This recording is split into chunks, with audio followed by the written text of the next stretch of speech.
The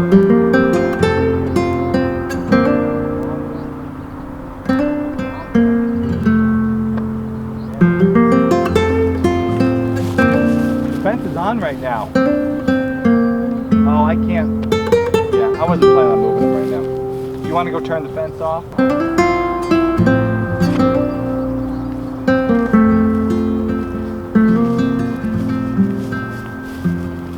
We've been building our rotational grazing paddocks, one paddock at a time really. And basically what we did, we built a walkway, one paddock. When I liked that, I saw that would work, I built a repeat paddock. Then I built a slightly different version of that down on the lower side of the hill.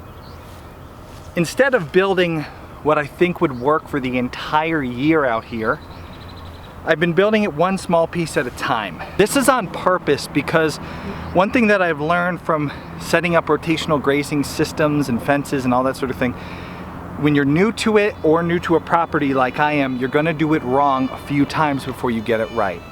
The first time we set it up here, my goal was to have the animals mow the hillside for me because I don't like mowing the hillside in the tractor.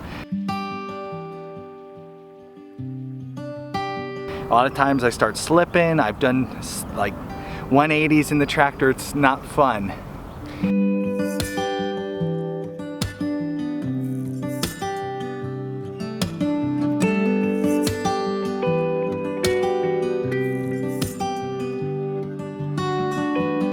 Unfortunately, because we don't have enough animals to mob graze the hillside effectively, the weeds would get overgrown. I have to mow it no matter what. And with fencing in the way, it meant every time I went to mow that area, I had to pull up the fencing. So that was a huge waste of time. We tore that one down and we restarted. I have given up trying to have the animals do that hillside. It's just not gonna work for us.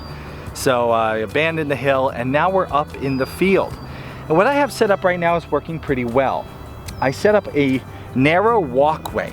A walkway is pretty key to rotationally grazing if you don't already have a perimeter fence, and if you want your animals to have access to your barn or water hole or drinking trough.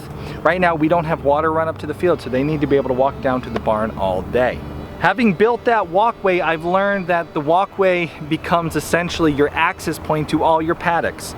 So here's a quick tip. At the end of the year, I'm gonna make a really good video once I have all this down about how to do rotational grazing, what the right setup is. But I wanna make sure we got it down first before I go and make a video that I have to edit and redo. The walkway is your access to all your paddocks. So run it through the middle of a paddock system. I have the walkway coming up the middle. I have half our paddocks going off to the right-hand side as you walk up the hill. Today I'm gonna start building the left-hand sided paddocks. And this one today we're gonna put up is on a bit of a hill. Because it's on a hill, I have to consider the fact that if I have to mow it, I can't run the hillside in the tractor this way. I have to mow up or down the hill. I can't go across. And so whatever I set up, like on our old hill, can't block the tractor. So it's all something you have to consider when getting started. I'm gonna start working on fencing this thing. Something just bit me. This is the spot we're setting up the next paddock. Here is our access pathway. The pathway has a double strand on either side, and we're gonna reel in some of it to create a door to let the cows in here. This hill goes down behind me. To mow it, I have to come up and down with the tractor. That means I can't put a divider across the middle of this hill. It won't give me enough space to turn around. So I have to make sure that our first horizontal fencing that goes across the hill is high enough up that I can drive up with the tractor, turn around and come back down should I have to mow this after our cows have been in there.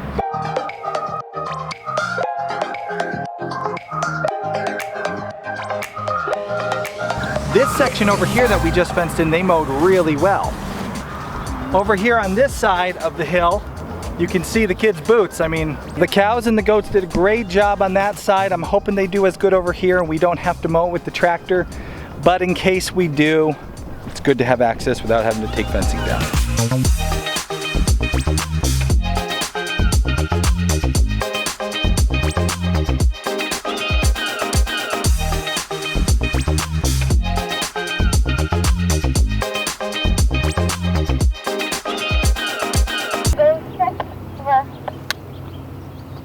you say? Those 6 over. Good work. And the top's the top, the bottom's the bottom? And this is the top. You see me holding up the top? Awesome. That's the top all the way back. Good man. These are great. I've talked about this before. If you're doing outdoor fencing projects and you're not working alone, and you really shouldn't, because so much of fencing is like, hey, you pull that end tight and I'll pull this end tight. Having 2 people at least is huge, and having a good set of walkie-talkies instead of screaming across the farm makes you so much more efficient when you're doing fencing. So if you want a good pair, these are great. I'll have a link below for these. Really good tool.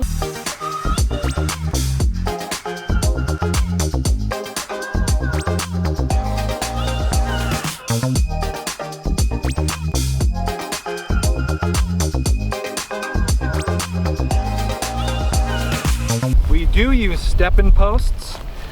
I'm pretty sure I've mentioned this before, but stepping posts work good in theory, but in practice sometimes the ground just doesn't let you step in. So I keep a rubber mallet on me. It's not a heavy duty one, just a little rubber mallet, and just that little extra force on the top really helps keep this all straight and to get these posts in right.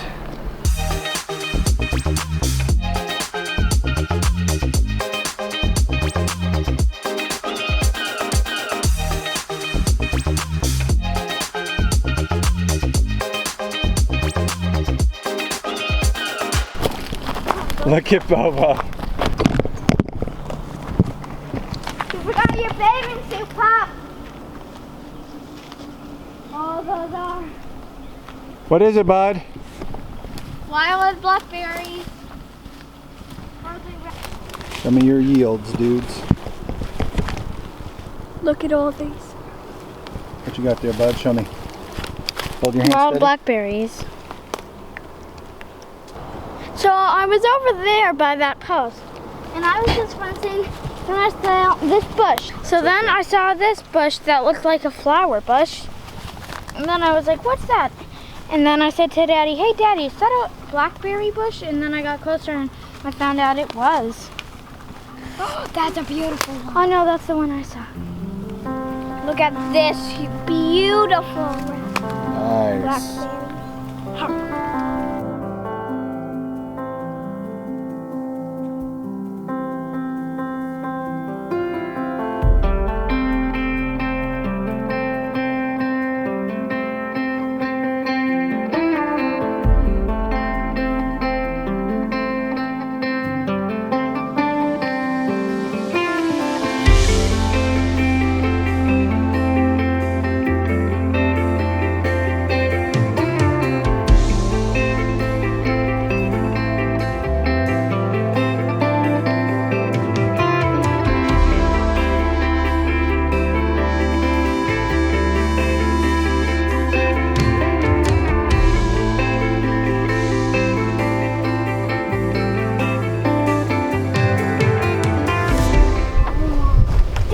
Well, that will about do it for today. We have this paddock over here is our longest standing paddock. That has become kind of our emergency paddock where we have the cows anytime we need to lock them down.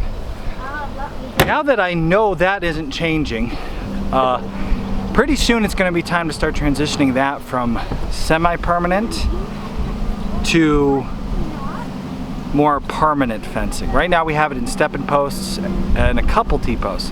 But soon I'm going to start turning that into all T-posts and the metal wire. It's cheaper, it's more durable, and it will last the winter, which means I can free this stuff up for next season as we expand, because next season we'll have more animals. We'll have, hopefully, if things go according to plan this year, 2 calves, and we'll have a lot more goats. So we'll need more paddocks, more space. And that's how we intend to grow this homestead, with 2 cows and 2 doe goats right now. We have pretty much, I think, all the paddocks we're gonna need this year. Maybe we'll need 1 or 2 more to rotationally move them. But after we get it all good and we're happy with it, we know it'll work, towards the fall I will replace this with metal and T-posts, and I'll take all the supplies and I'll put them in the big building, because this twine and the stepping posts don't do well in the snow. And then next season, this will all be more permanent fencing that we know works, and we'll use these supplies that we've wrapped up and wintered next spring as we have a bigger herd, and we try to figure out what to do with that. So we're gonna grow semi-permanent, make sure it's good, turn it into permanent, and then wash, rinse, and repeat. Time to get the cows out. I don't know if I'm gonna get the goats out yet because I gotta do a little more checking on this thing.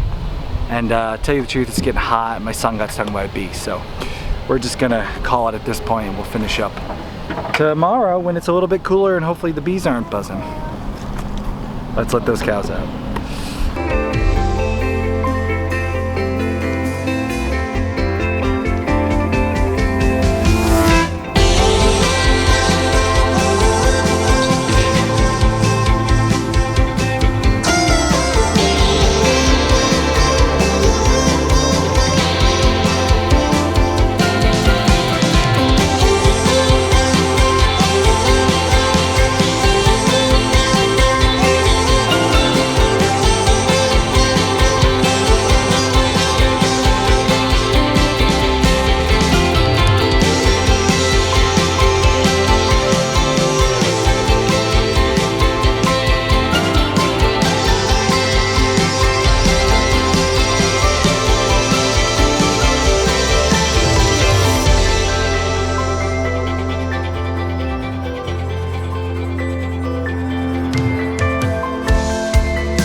If you're wondering what products we use for electric fencing, which animals, check out our free electric fencing buyer's guide. Just click here to see the buyer's guide.